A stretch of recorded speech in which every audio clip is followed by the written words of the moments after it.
আচ্ছা, কখনো ডিপ্রেশন হয়েছে? দেখবেন ডিপ্রেশন হলে আমাদের নিজেদেরকে বড় একা লাগে। কেমন হয় সেটা একটু বলি। কাউকে একটা কল করে কথা বলতে ইচ্ছা করলো, কিন্তু হঠাৎ করে আপনার মনে হলো, আরে আমার তো নিজের কথা বলার মতো একটাও মানুষ নেই যে শুনবে। আপনার জ্বর এসেছে, 103 জ্বর ছাড়িয়ে গেছে, কিন্তু মাথায় হাত দিয়ে সঙ্গে সঙ্গে একটু জলপট্টি দেওয়ার মতো একটাও মানুষ নেই। ধরুন কেউ আপনাকে নির্মমভাবে ঠকিয়ে গেছে, আপনার মন ভেঙে দিয়েছে, খুব ভালোবেসেছিলেন, তবু হাউমাউ করে কান্না করে কাউকে বলতে ইচ্ছে করলেও একটাও আপন মানুষ নেই, একটা আপন বন্ধু নেই যাকে বলবেন। কি বীভৎস ভয়ঙ্কর একটা ব্যাপার না ডিপ্রেশন?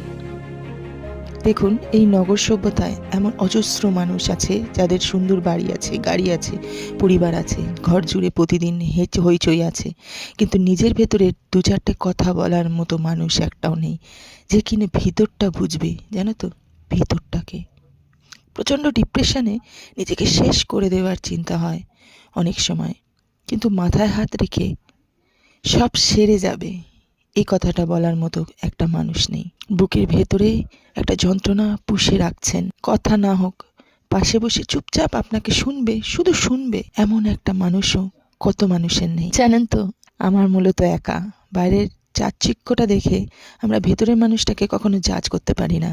বাইরে একটা মানুষকে অনেক কিছু মনে হয়, ভেতরের মানুষটা কি আছে উই ডোন্ট নো।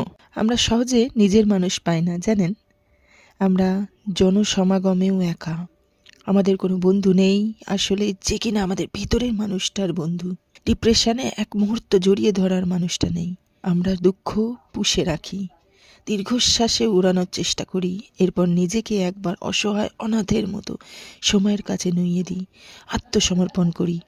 আমরা মূলত একা। তাই যাদের কাছে নিজের মানুষ রয়েছে, একজন হলেও আপন মানুষ রয়েছে, তাকে জড়িয়ে ধরুন, তাকে নিজের কাছে রাখুন।